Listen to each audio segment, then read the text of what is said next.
Good morning. How are you? It's been great, hasn't it?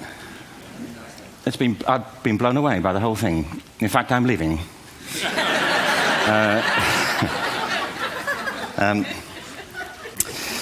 There have been three themes, haven't there, running through the conference, which are relevant to what I want to talk about. One is the extraordinary evidence of human creativity in all of the presentations that we've had and in all the people here. Just the variety of it and the range of it. The second is that it's put us in a place where we have no idea what's going to happen in terms of the future. No idea how this may play out. I have an interest in education. Actually, what I find is everybody has an interest in education. Don't you? I find this very interesting. If you're at a dinner party and you say you work in education, actually, you're not often at dinner parties, frankly, if you work in education. You're not asked, and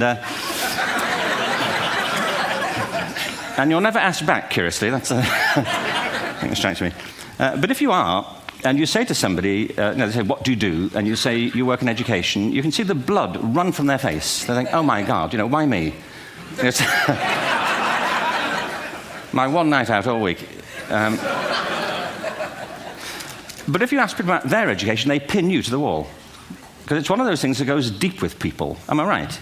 Like religion and money and other things. So I have a big interest in education, and I think we all do. We have a huge vested interest in it, partly because it's education that's meant to take us into this future that we can't grasp. If you think of it, children starting school this year will be retiring in 2065. Nobody has a clue, despite all the expertise that's been on parade for the past 4 days, what the world will look like in 5 years' time. And yet we're meant to be educating them for it. So the unpredictability, I think, is extraordinary. And the third part of this is that we've all agreed, nonetheless, on the really extraordinary capacities that children have, their capacities for innovation. I mean, Serena last night was a marvel, wasn't she? Just seeing what she could do. And she's exceptional, but I think she's not, so to speak, exceptional in the whole of childhood. What you have there is a person of extraordinary dedication who found a talent. And my contention is all kids have tremendous talents, and we squander them pretty ruthlessly. So I want to talk about education, and I want to talk about creativity. My contention is that creativity now is as important in education as literacy, and we should treat it with the same status. Thank you.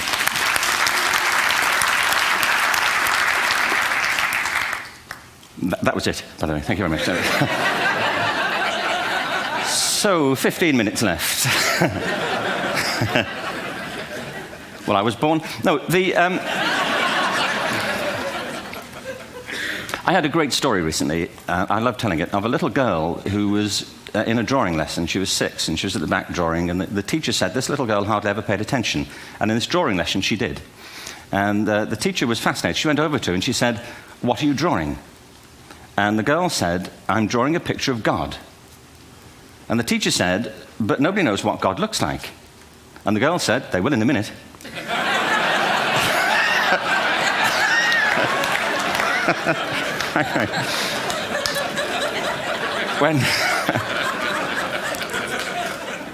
When my son was 4 in England, actually he was 4 everywhere, to be honest. I mean,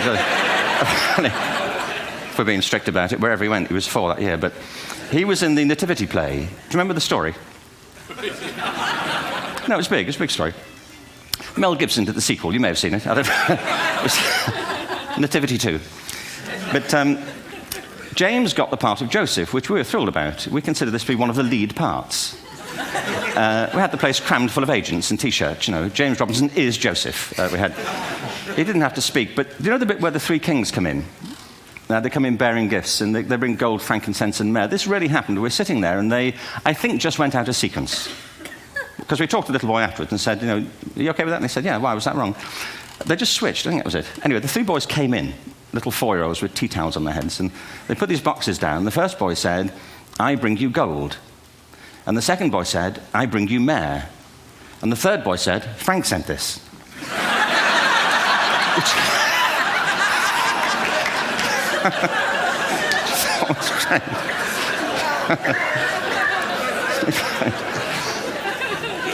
What these things have in common is that kids will take a chance.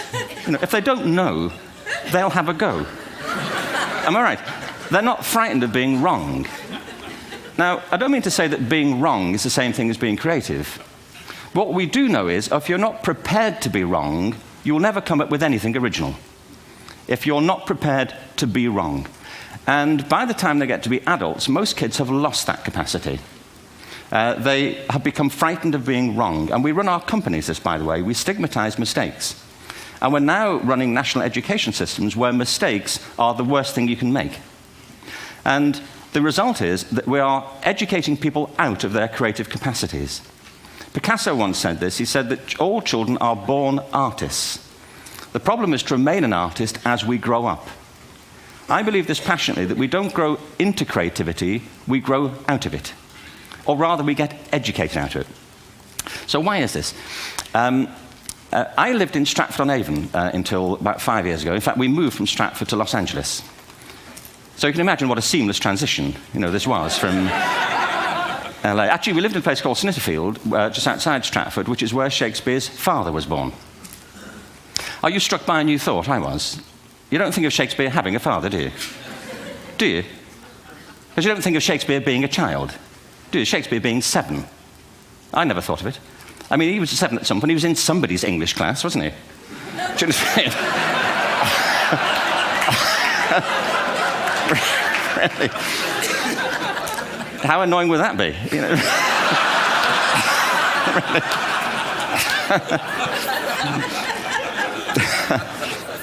Must try harder. Being sent to bed by his dad, to Shakespeare. Go to bed now, to William Shakespeare, and put the pencil down, and stop speaking like that. It's confusing everybody.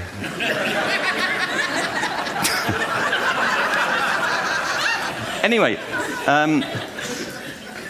we moved from Stratford to Los Angeles, and I just want to say a word about the transition. Actually, my son didn't want to come. I've got 2 kids. He's 21 now, and my daughter's 16. He didn't want to come to Los Angeles. He loved it, but he had a girlfriend in England. This was the love of his life, Sarah. He'd known her for a month. Mind you, they'd had their 4th anniversary, because it's a long time when you're 16. Anyway, he was really upset on the plane. He said, "I'll never find another girl like Sarah." And we were rather pleased about that, frankly, because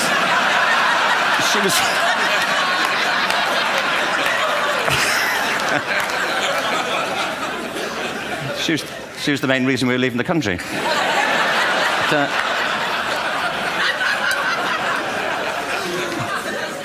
But something strikes you when you move to America and when you travel around the world. Every education system on Earth has the same hierarchy of subjects. Everyone, doesn't matter where you go. You think it would be otherwise, but it isn't. At the top are mathematics and languages, then the humanities, and at the bottom are the arts, everywhere on Earth.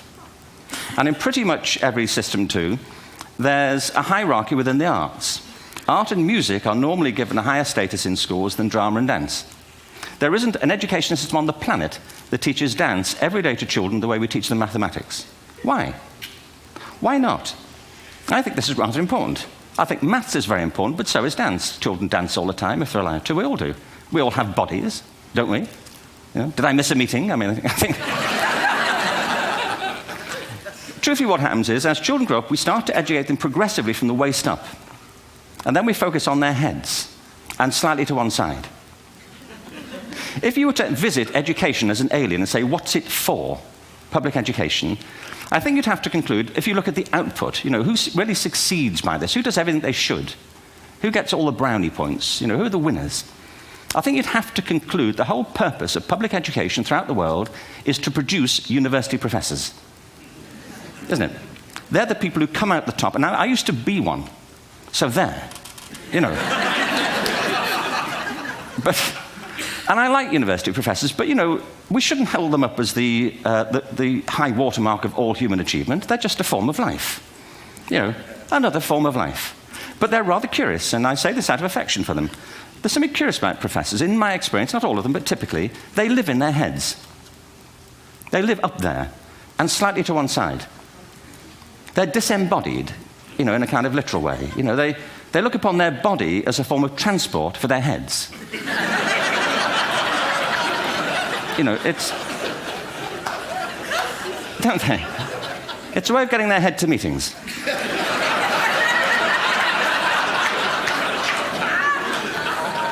If you want real evidence of out-of-body experiences, by the way, get yourself along to a residential conference for senior academics and pop into the discotheque on the final night. And there you will see it, grown men and women writhing uncontrollably off the beat, waiting to it ends so they can go home and write a paper about it. Now, our education system is predicated on the idea of academic ability. And there's a reason. The whole system was invented around the world. There were no public systems of education really before the 19th century. They all came into being to meet the needs of industrialism. So the hierarchy is rooted on two ideas. Number one, that the most useful subjects for work are at the top. So you were probably steered benignly away from things at school when you were a kid, things you liked, on the grounds you would never get a job doing that. Is that right? Don't do music, you're not going to be a musician. Don't do art, you won't be an artist. Benign advice. Now, profoundly mistaken. The whole world is engulfed in a revolution.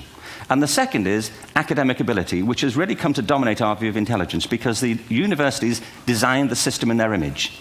If you think of it, the whole system of public education around the world is a protracted process of university entrance. And the consequence is that many highly talented, brilliant, creative people think they're not, because the thing they were good at school wasn't valued or was actually stigmatized. And I think we can't afford to go on that way. In the next 30 years, according to UNESCO, more people worldwide will be graduating through education than since the beginning of history. More people. And it's the combination of all the things we've talked about, technology and its transformational effect on work, and demography and the huge explosion in population. Suddenly, degrees aren't worth anything. Isn't that true? When I was a student, if you had a degree, you had a job. If you didn't have a job, it's because you didn't want one. And I didn't want one, frankly. So, but now, kids with degrees are often heading home to carry on playing video games because you need an MA, where the previous job required a BA, and now you need a PhD for the other. It's a process of academic inflation, and it indicates the whole structure of education is shifting beneath our feet. We need to radically rethink our view of intelligence. We know three things about intelligence. One, it's diverse. We think about the world in all the ways that we experience it. We think visually, we think in sound, we think kinesthetically, we think in abstract terms, we think in movement. Secondly, intelligence is dynamic. If you look at the interactions of a human brain, as we heard yesterday from a number of presentations, intelligence is wonderfully interactive. The brain isn't divided into compartments. In fact, creativity, which I define as the process of having original ideas that have value, more often than not, comes about through the interaction of different disciplinary ways of seeing things. The brain is intentionally... By the way, there's a shaft of nerves that joins the two halves of the brain called the corpus callosum. It's thicker in women. Following on from Helen yesterday, I think this is probably why women are better at multitasking. Because you are, aren't you? There's a raft of research, but I know it from my personal life. If my wife is cooking a meal at home, which is not often, thankfully, but if she's doing... No, she's good at some things. But if she's cooking, she's dealing with people on the phone, she's talking to the kids, she's painting the ceiling, she's doing open heart surgery over here. If I'm cooking, the door is shut, the kids are out, the phone's on the hook. If she comes in, I get annoyed. I say, Terry, please, I'm trying to fry an egg in here.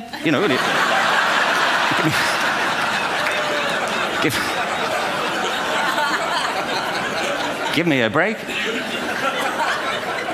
Actually, do you know that old philosophical thing? If a tree falls in a forest and nobody hears it, did it happen? Remember that old chestnut?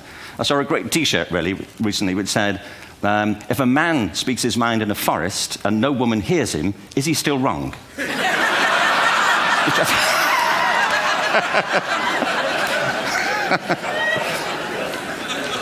And the third thing about intelligence is it's distinct. I'm doing a new book at the moment called Epiphany, which is based on a series of interviews with people about how they discovered their talent. I'm fascinated by how people got to be there. It's really prompted by a conversation I had with a wonderful woman who most people have never heard of. She's called Gillian Lynn. Have you heard of her? Some have. She's a choreographer, and everybody knows her work. She did Cats. and Phantom of the Opera. She's wonderful. I used to be on the board of the Royal Ballet in England, as you can see. And anyway, Jill and I had lunch one day. I said, how'd you get to be a dancer? And she said it was interesting. When she was at school, she was really hopeless. And the school in the 30s wrote to her parents and said, we think Gillian has a learning disorder. She couldn't concentrate, she was fidgeting. I think now they'd say she had ADHD. Wouldn't you? But this was the 1930s, and ADHD hadn't been invented, at this point, so it wasn't an available condition. People weren't aware they could have that. Anyway, she went to see this specialist. So this oak-panelled room, and she was there with her mother, and she was led and sat on this chair at the end, and she sat on her hands for 20 minutes while this man talked to her mother about all the problems Gillian was having at school. And at the end of it, because she was disturbing people, her homework was always late and so on, little kid of 8, in the end, the doctor went and sat next to Gillian and said, Gillian, I've listened to all these things that your mother's told me. I need to speak to her privately. So he said, wait here, we'll be back. We won't be very long. And they went and left her. But as they went out the room, he turned on the radio that was sitting on his desk. And when they got out the room, he said to her mother, just stand and watch her. And the minute they left the room, she said she was on her feet, moving to the music. And they watched for a few minutes, and he turned to her mother, and he said, Mrs. Lynn, Gillian isn't sick. She's a dancer. Take her to a dance school. I said, what happened? He said, she did. I can't tell you how wonderful it was. We walked in this room, and it was full of people like me. People who couldn't sit still. People who had to move to think. They did ballet, they did tap, they did jazz, they did modern, they did contemporary. She was eventually auditioned for the Royal Ballet School. She became a soloist. She had a wonderful career at the Royal Ballet. She eventually graduated from the Royal Ballet School, found her own company, the Gillian Dance Company, met Andrew Lloyd Webber. She's been responsible for some of the most successful musical theatre productions in history. She's given pleasure to millions, and she's a multi-millionaire. Somebody else might have put her on medication and told her to calm down. Now, I think...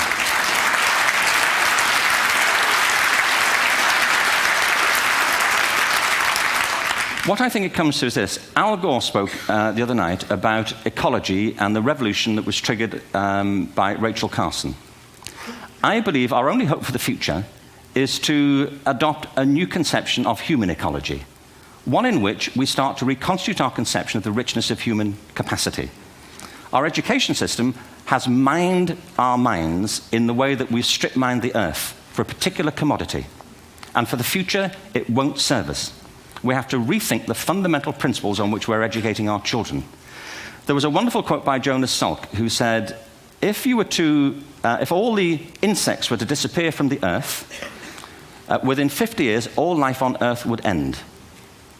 If all human beings disappeared from the earth, within 50 years, all forms of life would flourish. And he's right. What TED celebrates is the gift of the human imagination. We have to be careful now that we use this gift wisely and that we avert some of the scenarios that we've talked about. And the only way we'll do it is by seeing our creative capacities for the richness they are and seeing our children for the hope that they are. And our task is to educate their whole being so they can face this future. By the way, we may not see this future, but they will. And our job is to help them make something of it. Thank you very much. Bravo. Hierher.